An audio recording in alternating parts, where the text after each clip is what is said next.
Well, good evening. I'm Rick Dancer. Welcome to the new editions of Get Real with Rick Dancer. And we have taken real to a whole new level, haven't we? Our show tonight is sponsored in part by Chris Dental Family Dentistry.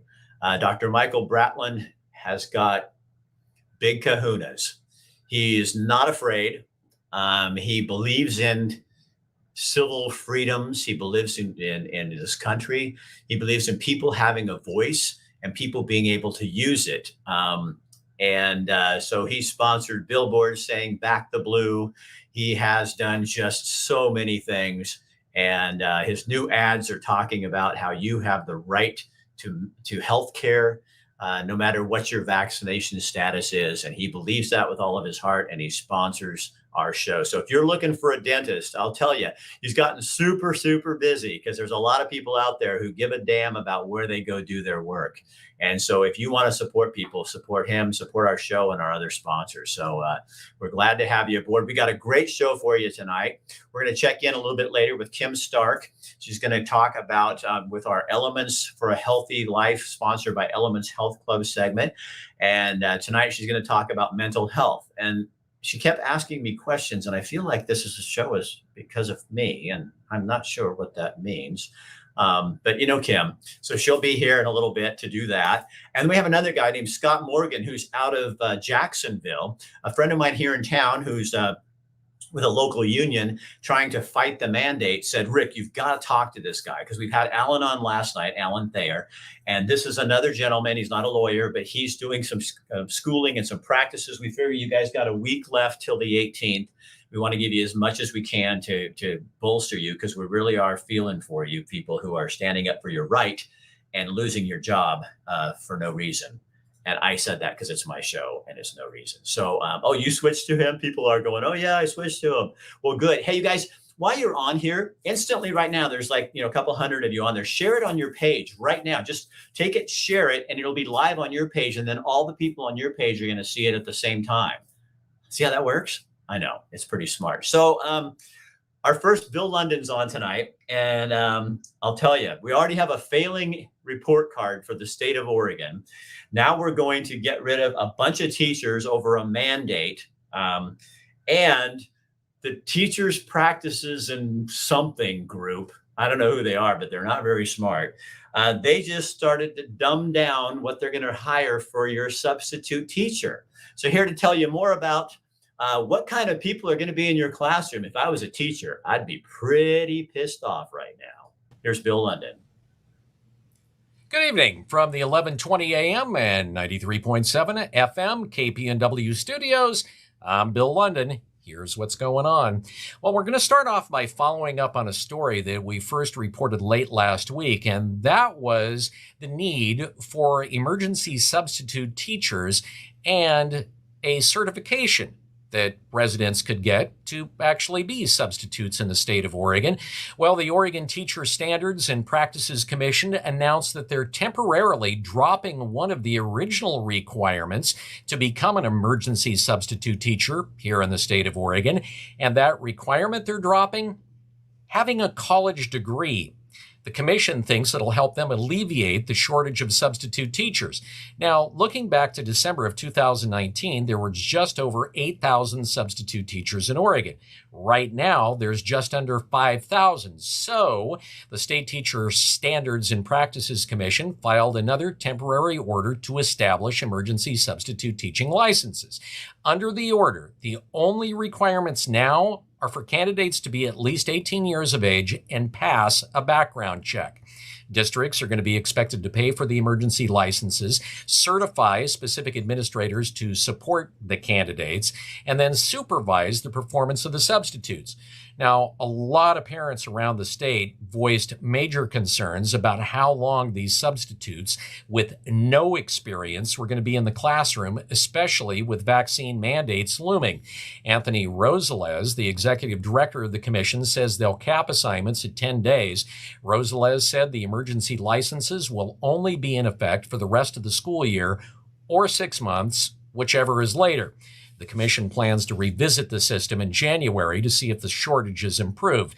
So, in summation, to be a substitute teacher in Oregon for the time being, you have to be 18, pass a background check, and then go through an interview with a CNA who will check to see if you have a pulse. So, Oregon has exceeded a grim milestone. Oregon now has over 4,000 deaths somehow related to COVID-19. In the last 2 months, over 1,000 people have died. Before that, it took 8 months to reach that same number. So far, 4,002 people have died of COVID-19 in Oregon. And of those that have died, most have been older than 68 years of age, and the vast majority have had underlying health conditions. Just over a dozen residents at the Oregon Veterans Home in Lebanon have tested positive for COVID-19 amid a new outbreak at that facility. The residents affected by the outbreak are now in quarantine, according to the facility. On October 8th, 7 cases were added to the current outbreak, bringing the total now to 13, and health officials confirmed they've had 36 positive cases from August 10th to October 11th, including staff and residents. Staff at the facility are reportedly following strict COVID-19 protocols. Now, if you remember back to the beginning of the COVID-19 pandemic here in Oregon, that particular facility was ground zero as being the first major site of an outbreak here in the state of Oregon. Former elected officials, all Republicans, including a Redmond resident and former Secretary of State Bev Clarno, have filed suit against current Secretary of State Shemia Fagan, seeking to throw out the Democrats' U.S. House redistricting map, which they called, quote, an obvious extreme partisan gerrymander. Now, recently, of course, during the special session of the legislature, Democrats in the legislature approved new congressional and legislative districts in a once-in-a-decade redistricting process based on new census data on population growth and shifts. The lines redrawn to make room for a new 6th U.S. House district seat were all but guaranteed to give Democrats 5 of the 6 seats. They now have 4 of 5. That 83% ratio far exceeds the 56% share of the Oregon vote that went to Democrat Joe Biden in the 2020 presidential election. The lawsuit was filed in Marion County Circuit Court, and it claims the map splits 2 to 3 times as many counties and census tracts, even small block groups, into different congressional districts than the last time lawmakers redrew districts, which was 10 years ago. The GOP takes particular issue with the new boundaries of the 5th District, which is now being represented by Oregon City Democrat Kurt Schrader. The newly drawn district extends from the southeast edge of Portland all the way to Redmond. The 4 petitioners claim the new map, quote, violates Oregon law by unnecessarily splitting counties and communities of common interest while ignoring political and geographic boundaries in such an egregious way that no reasonable legislative assembly would do. The lawsuit is now asking the courts to redraw the districts before the 2020 election cycle begins. Under a new system, lawmakers enacted actually back in 2013, a 5-judge panel appointed by Oregon Supreme Court's Chief Justice will hear the case, and if they agree with the Republicans' challenge, they'll redraw the lines. Well, 11 months after the 2020 election, county clerks in Oregon are getting a new round of calls and emails disputing Oregon's results. Marion County Clerk Bill Burgess said the requests for audits and canvasses of election results in the county have been coming since June, and he says they picked up in the last few weeks following an audit of a county's election results in Arizona. In the 2020 presidential election, voters in Marion County swung to Democrat Joe Biden over Donald Trump by 49.2% to 48%, a margin of about 1,870 votes out of 164,308 cast. That's a reversal from the 2016 election when Trump carried the county. Burgess said the calls and emails have become threatening as well, including some he's forwarded to the FBI in the last few weeks. Lane County Elections Office has not received threats or notable increases in calls, at least according to county spokesperson Devin Ashbridge. She says that there have been a few requests, though, for forensic audits. There have been enough complaints around the state that county clerks received a directive from Secretary of State's Election Division Director Deborah Scroggin last week, clarifying that post-election audits in Oregon can only happen within Oregon's authorized processes. So the way that it works is that Oregon law requires random sampling hand counts or risk-limiting audits in all counties following a primary, general, or special election. All of Oregon's 36 county election officials conduct the reviews, which require hand counts of those ballots for the 2020 general election. Then all the reviews confirm the certified results. The state requires counties to retain ballots and return envelopes for 2 years and retain the chain of custody of those ballots, including not releasing them to third parties. Under Oregon law, automatic recounts happen when a defeated candidate loses by less than 0.2 of a percentage point of the votes. People can request recounts within 35 days of the election, and the requester must pay for it, though that could be refunded if the outcome is changed in their favor. And finally, the parent company of Portland-based Umpqua Bank is selling to Columbia Banking System in a $5.1 billion deal that'll keep the Umpqua brand and split the business's headquarters between Tacoma and now a new location. The combined bank will put its corporate office in Tacoma, Washington. Umpqua Bank told the Portland Business Journal it'll move its Portland office out of the downtown plaza that's named for the bank into new offices in Lake Oswego. Umpqua didn't respond as to why they're doing that, but the bank's move out of downtown Portland is another blow to the city's core, which of course has been buffeted by riots, protests, vandalism, homelessness, crime, and the closure of offices during the pandemic. I'll see you tomorrow morning between 6 a.m. and 9 on the Wake Up Call, where we'll feature an interview with Lane County DA Patty Perlow and more. Now it's time to get real with Rick. All right. Thanks, Bill. Good to have you on board. Isn't it nice to have Bill here? I love kind of getting you guys informed and knowing what's going on, because that's where the power is. The power is in you. And I think for too long, we've been apathetic. We don't want to deal with it. We don't want to deal with it. Well, guess what? Now we have to deal with it. And that's why redistricting is so important. That's why so many of these things are so important. And we need to be on board this stuff. We can't just hide our head in the sand. That's what they want us to do. And that is the last thing on earth that we need to be doing.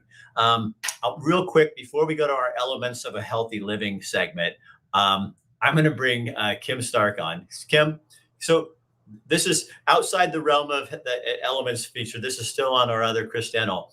You're a teacher. When you hear that they're going to be putting substitutes into the classroom who are basically a warm body that's over 18, and what does that say to you? Yeah, I mean, it's a little bit of an insult for one. I mean, I spent 40 grand on getting my master's degree. So, I mean, teachers, they take it seriously. Number two, does this mean like long-term subs as well? Because subs aren't just in the classroom for an hour or two. So if it's a babysitter in a classroom, which is essentially what it sounds like it is, I, as a parent, would be concerned. So as a teacher, I'm concerned. As a parent, I'm concerned. It's not okay to have a substitute. My first year after getting my master's degree, I spent a year subbing. It was a job I took seriously. It's not just a babysitting job. So that's very concerning as a parent and a teacher. So when you see that Oregon's report card always comes in kind of low, you kind of go, wait a minute. Yeah. How is this going to help? Right. Well, this is not going to help. And if you're having people in there without a college degree, for one thing, I mean, if they're I'm wondering what their role is supposed to be. So they are just a warm body in the classroom is what it sounds like. Oh, they'll hand in somebody else's lesson plan and saying, do this, do that. Yeah. Right. Yeah, that's it. You have a job to do. You are following the teacher's lesson plans, and you have to have some degree of knowledge on how to run a classroom. Plus, there's a lot of behavior management that goes on in a classroom. In fact, that's the majority of what goes on in the classroom. So Yeah. it'll be interesting to see how they can deal with that. Well, the funny thing will be kids can smell a wimp a mile away. Oh my gosh, do you remember how we treated our subs? I mean, Yeah. yeah, if we did that then, oh my We God. kind of do. All right, we're going to switch gears. I put up the Elements Health Club of Lane County graphic. We are ready to go. So Kim is here every Tuesday and Thursday. On Tuesdays, she does the Elements Health Club, or Elements of a Healthy Life segment, Right. sponsored by Elements Health Clubs, which you were a teacher at Elements too, a spin class. That's right. Another kind of teaching. So Elements has 3 gyms, guys, one in Oakway, one in Springfield off of Game Farm, and one in West Eugene. And they're really big on doing things for the community. So what are we going to talk about in healthy living tonight, Kimberly? Okay. So tonight, ironically, I already had this planned. I was going to talk about mental health. And then Sunday, so 2 days ago, Sunday, was World Mental Health Awareness Day. Depression is one of the most common illnesses. It affects, I think it's 15 to 20% of the population. That's a close estimate. And of course, more adolescents are now dealing with depression, including kids 13 and under. That's where I kind of began to do my research. I lost a former student. She took her own life almost a year ago now. So I started doing some research into that. And it's really concerning if you look at the amount of adolescents that suffer from anxiety and depression. And of course, as we're now finding out, a lot of that has to do with social media and how social media impacts their brains as they're not ready for that kind of thing. There have been some movies now coming out to kind of bring awareness to it. Social Dilemma, Childhood 2.0 are a couple that I can think of. And then Facebook on Sunday, ironically, announced that they are adding new features to nudge teens away from the bad content and encourage them to take those breaks from social media. I don't know how that's all going to play out. It'll be interesting to see if that has any effect at all. But that's what they're coming out with that now after the Instagram, the whistleblower came out. And so we'll see if that helps. The Oregon Department of Education, they had their first week back to school when kids were back to in person. They had this Care and Connection Week. And that needs to be more than a week. So hopefully that's continuing. But, there's a lack of counselors in schools now. There's a lack of resources for kids and adults for mental health. So as a parent, I'm concerned. My kids are going to be teens soon. There are a couple of warning signs you can look for. So if you have a teenager and you're thinking, what can I be aware of? There are some warning signs. There are changes in how they typically behave, of course. And maybe they might have a change in appetite, or they don't want to hang out with their friends. There are some things that would be maybe obvious to you as a parent, but there are also severe signs such as prolonged sadness or isolation withdrawal. And if they don't want to be around you as their parent or any of their friends. So just being aware. I think, Rick, I talked to you about this psychologist, and he also has a book. He's also an author. His name is John Duffy. And he has a book out about how to deal with teenagers in this new time that we're living in, and as a parent, especially. So teachers are kind of trained to see warning signs and things like that. Absolutely. They should be. Yes, they should be. I took a course after hearing of the loss of this former student of mine and seeing what a big issue it was. I took a course on how to look for those signs for anxiety, and it's a book that was designed for teachers, but also parents can learn as well. But yes, teachers should know in this day and age how to look for those signs. Absolutely. So since we are getting more unqualified teachers, parents are going to have to take a bigger role in this. So Kim, is one of the things that people don't be afraid to take your child to a therapist. It's not right. A lot of us have been through therapy. It's not a dirty word. It's a place they can talk, because sometimes they can't. It's probably hard for kids to say the things they need to say to somebody, to their parents, maybe. You know what I mean? Yes, absolutely. They do need someone else to talk to a lot of the times. And the good news is, like you're saying, it's not taboo anymore. So you should never be afraid. No, the issue though, Rick, is that there's just not a lot of resources that are available. Counselors are booked out. And then when they were online, kids were doing online counseling sessions, and now a lot of them are still remote. And you can't get into these appointments. You have to schedule out like a year in advance. So that's the problem. And that's the scary part, is now, like you say, without qualified teachers, that's not going to get better.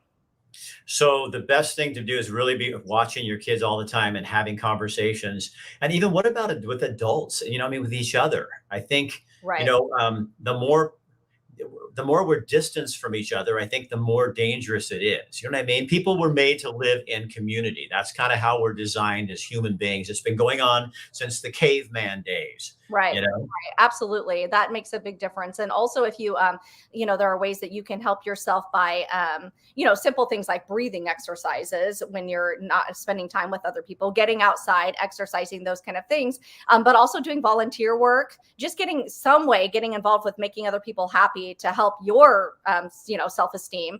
But yeah, it's exactly, it's adults too. This thing did not do any good for anyone as far as that. Kids and adults are still wearing masks inside, so it's hard to see expressions. You have those kind of things. It's hard to relate to people. So you get a lot of that isolation, and that leads to it. So that's why the numbers are up.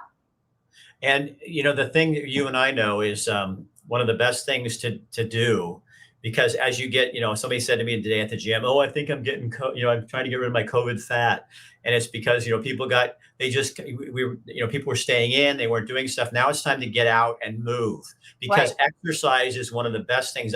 I tell people that's my mental health is It going to the absolutely. gym. I'm obsessed, but it's because I know that I struggle with a little bit of depression, and if I get out there and work out, I know that something got done today, and you know what I mean. Yeah. It's a really good thing, and all of our gyms have a membership plan available. They're very inexpensive, and the best part about going to a gym, I think, is you meet people. I mean, I'm accountable. I see people, and I flip them shit and know that they're there and all that kind of stuff. And I think it builds a little family atmosphere. So especially for people who are struggling.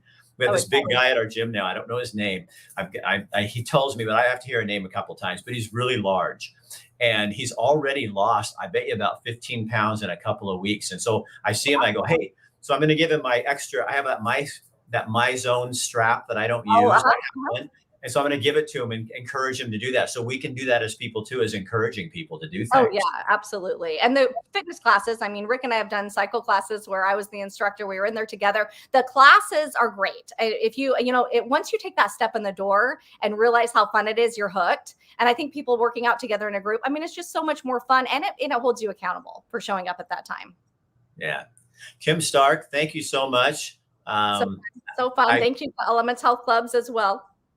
and we'll see you on Thursday to give us a roundup. Go ahead. Yeah, Thursday we'll talk about what's coming up for the weekend. So we have a lot of things, and I should say, keep those ideas coming. I know a lot of people have been emailing us with some events coming up, or volunteer, anything that you want to get the word out about. Do that here and let us know. Just email us. I should have it. So it's Kim's. Yeah, Kim. Kim Stark. Yeah, Kim at kimstarkmedia.com. And I know a lot of you are emailing Rick, and he'll get those to me as well. But feel free to send it right to me. I just talked with someone today. We're going to get her on next week.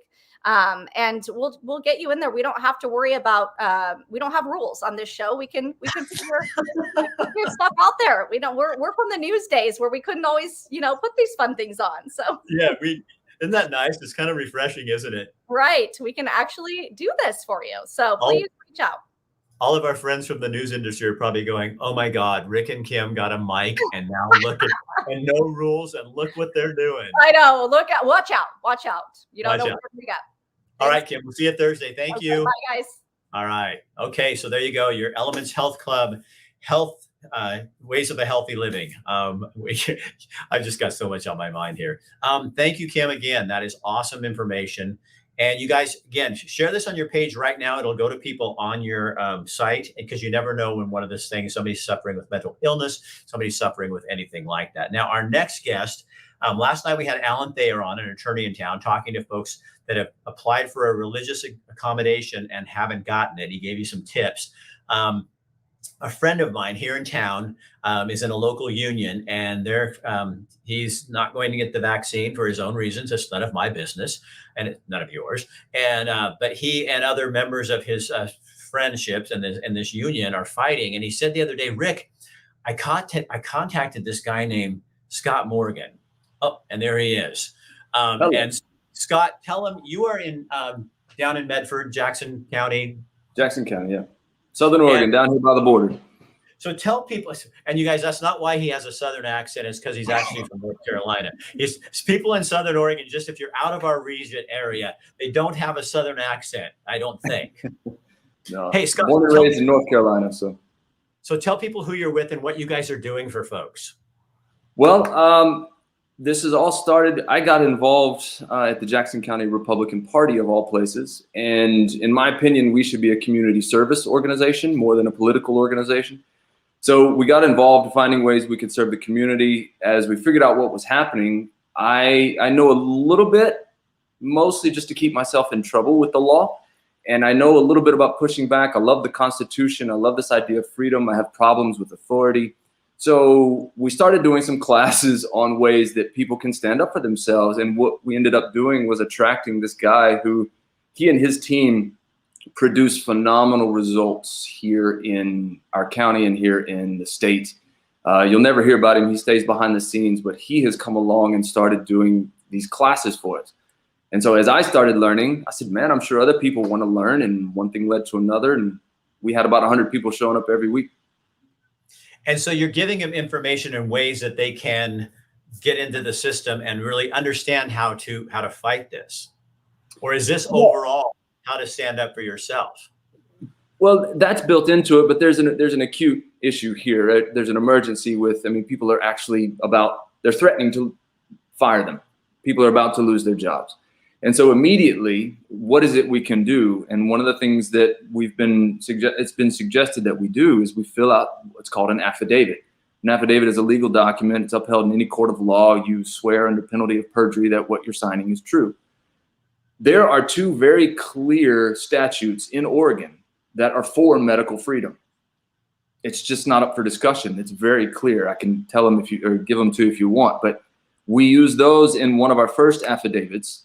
And then there's a second affidavit that comes along and reinforces that with what is said in the OSHA Act and is backed up by the Constitution, Article 6, Section 2. So when you start to figure out where we actually stand, this whole thing is a ridiculous conversation. I'm not even sure why we're having it. When you start to understand that this really comes down to one of the most basic freedoms, that it's a God-given freedom that the Constitution enumerates, and that is the religious freedom. You can't mess with that. It's a non-discussion. It's a non-starter. And so all of this is laid out in the documents, and the purpose of the documents is to give us a pathway that will allow us to file for discrimination. That's where this goes. So, and I think the other message we're giving out here is don't lose hope. I mean, it's easy to say when this has been impacting me personally, but it's like there are ways that you can go after this, and it's probably not going to happen the way you want it to right off the bat. But like you were hearing Alan, and last night Alan Thayer was saying, the problem with this is it's going to come down to the businesses. The state has hidden behind all of this, and it's going to come down. The businesses are going to be the ones that take the hit and are going to have to fight it. But for the employee, that's who you are going to fight. Yeah, and the affidavits that we're using actually protect the employer from the state. So, and that's how you know it's a good idea, because it's a win-win situation for everybody. I'm protected. So this will help you, and it also helps protect the business owner, because nobody protects the employer. The official OHA form says right on it, do not send to the Oregon Health Authority. It goes in a filing cabinet at your employer's office to be kept for X number of years. So all we're doing is providing, we've taken the position that the OHA form is insufficient because it doesn't allow, well, let me put it this way, it incriminates on my religious freedom. You're going to send my religious beliefs to a panel to decide if no, that's not how this works. And Mr. Thayer last night was correct. He was talking about the fact that I won't say correct, what I'm hearing supports what Mr. Thayer was saying, is a better way to put it. And that is, they're getting around this constitutional argument because they've allowed for medical and religious exceptions. So it is kind of crazy that some panel of people or even a school district gets to decide. And I think it's interesting from the school districts is they're going, okay, we'll give you the accommodation, but now you can't work and we have you under contract and you are stuck until April or whatever that deems to be. Well, and what we're learning down here is that the incorrect path is to sign the OHA form. Basically, what that does is that gives consent for them to review your position and decide whether or not you continue. It's 95% of the law is consent. When a police officer pulls you over and knocks on your window, that entire conversation is consensual. It's all consent. And so by signing that OHA form, you're giving your consent for them to approve or disapprove of your religious position, when in fact, that's not true. I didn't know that. Yeah, it's crazy. This whole thing is so sneaky, so underhanded. It's slimy, and I don't like it. How are people in Southern Oregon responding to all this? Because we're mostly up here in the Valley, and we're pissed. We the people are pissed. That's the best way to put it. Apathy is a real issue, but I'm told there's thousands of us here in the county that are filling out these affidavits, that are pushing back. We've gotten some response that lets us know we're kind of on the right track. The Secretary of State amended the language in the mandate without telling anybody. The language that they amended falls directly in line with the pathway that we have been taking to push back. The big medical company down here, Asante, they're starting to waver a little bit on their rules and their deadlines because we're pushing back so hard. So that's how we know we're getting somewhere. And I see where somebody had written on here, and I don't know if this is true, but this people can check out, but I guess the Bethel School District is giving accommodations and not pushing that. But 4J and Springfield right now are still sticking with the plan. Well, I'm in a different position, right? I don't have kids, and I don't have a family at this stage. So to me, this is about principles. I'm not going to consent away for you to approve of my religion, even if you promise to accept it and maybe change it down the road. This is a principle issue for me. You can go stick it, because I am not. And I know the law that I stand on. I know what this country was built on. And the answer is no. That's where I come from. So have you, how long have you been in Oregon? 7 years, since 14. So you come from another place. I've lived here for my whole life. I'm curious to see how I have noticed when I was in the news business, I noticed, and it always used to bother me, and I'd preach about it. I mean, not preach, but talk about it, is apathy to me was the biggest problem. You'd go to a city council meeting or a county commissioners meeting or a hearing in Salem, and you only had the squeaky wheels that would go to those meetings because everybody else was, figured, I'm doing a job. I got kids to feed. I got this, and this going on. But in that apathy, this ideas slipped in and got power, and they got control. I don't think it's the majority of people, but I think we as the people forgot that we are the boss, and we allowed the politicians to tell us what to do, and then the people with the loudest voices to get the voice. And we have to stand up for ourselves. You know what I mean? I'm the first one to admit that I've been asleep at the wheel.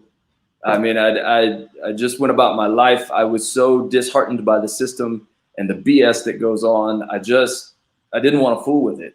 And now all of a sudden they are literally coming for our jobs. They're removing a local workforce. And it's oh my God, we got to do something. The good news is there is something we can do. It's just a matter of applying it. And what you said earlier, you're right. It's not going to look the way you think it's going to look. There's an old saying that says, if you seek revenge, dig 2 graves, right? So this is not so much about revenge as it is standing up for what is correct and true and lawful. And that's what we're using to move forward. And I heard Mr. Thayer's interview last night, and that's the same. One of the points that he said is similar to what we're hearing, and that is don't quit, because the employer's in a position where if they fire you, they're looking at discrimination and they know it.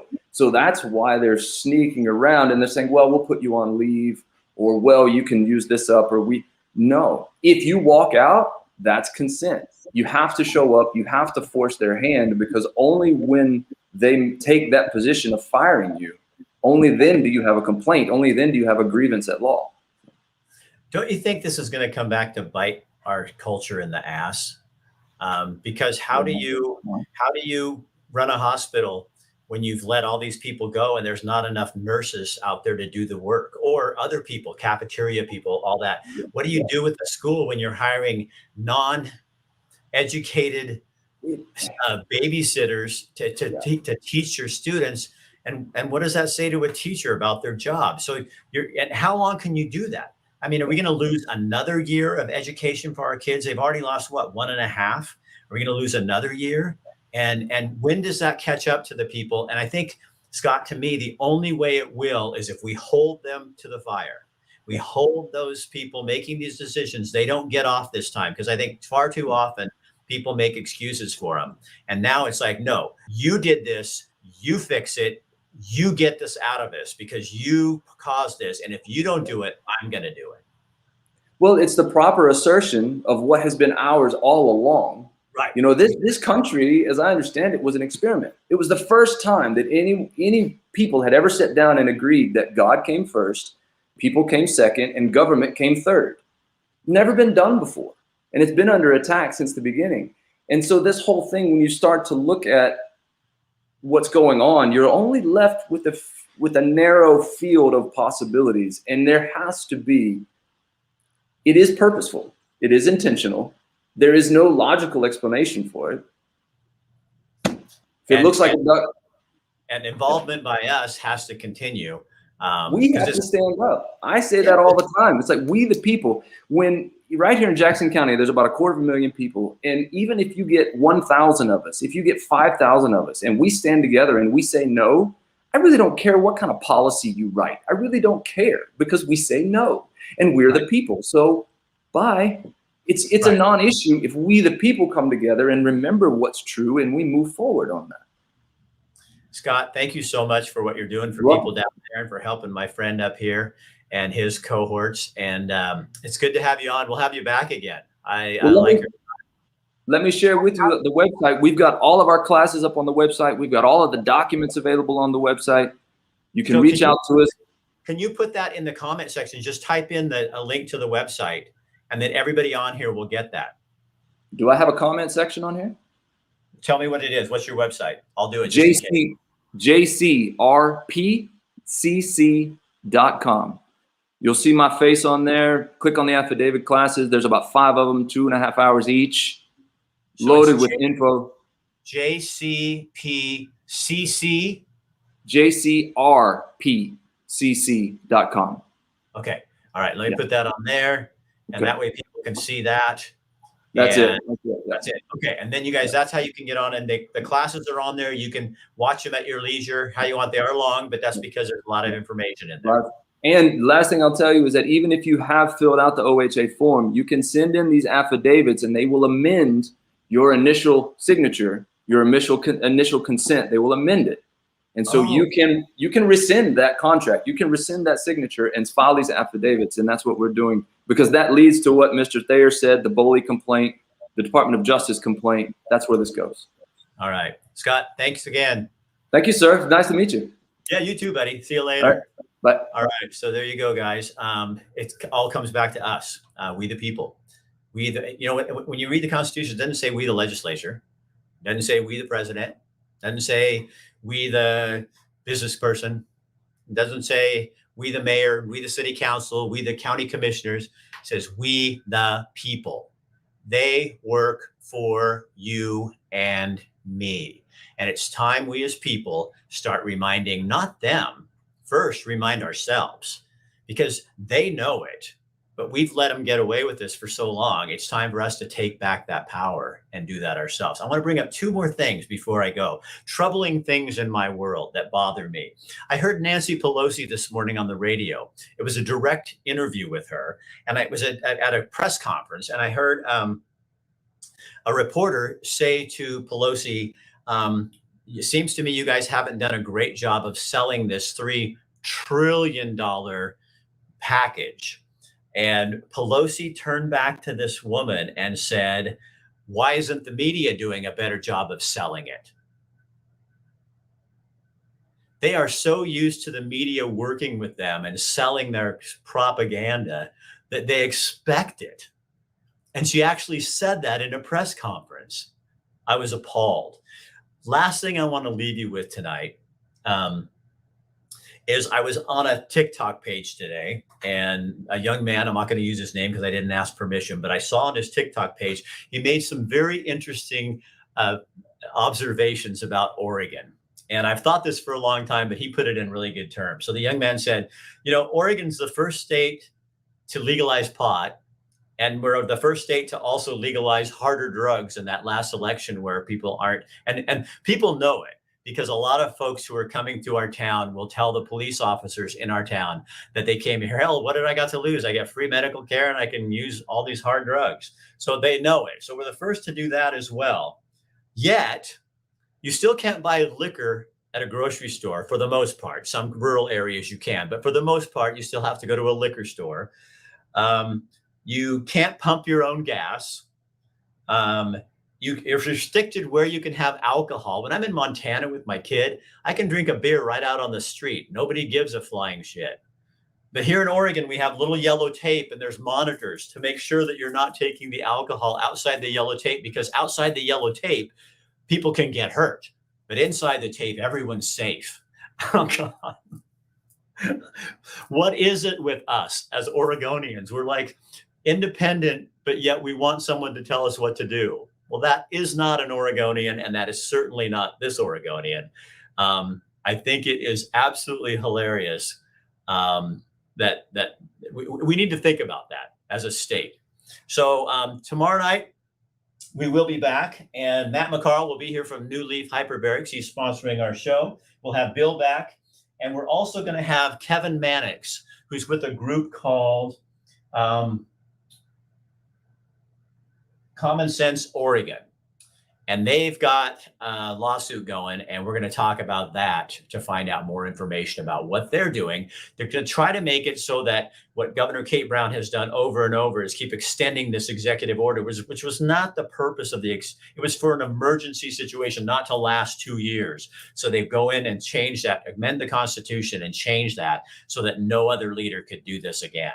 And that's coming up tomorrow night, 5 o'clock, right here on Get Real, Rick Dancer. Again, we want to sponsor Elements Health Clubs of Lane County for sponsoring the health segment, and Chris Dental for sponsoring the rest of the show. If you're looking for a new dentist, that's the place to go. If you're looking for a health club, we got 3, and we would love to have you in to help you with your mental health, your physical health, and you'll just have a hell of a good time. I'm Rick Dancer. Share this on your page. Let other people know what's going on. We appreciate you, and we hope that you enjoyed your show tonight. I hope you learned something too. Remember, apathy is the enemy.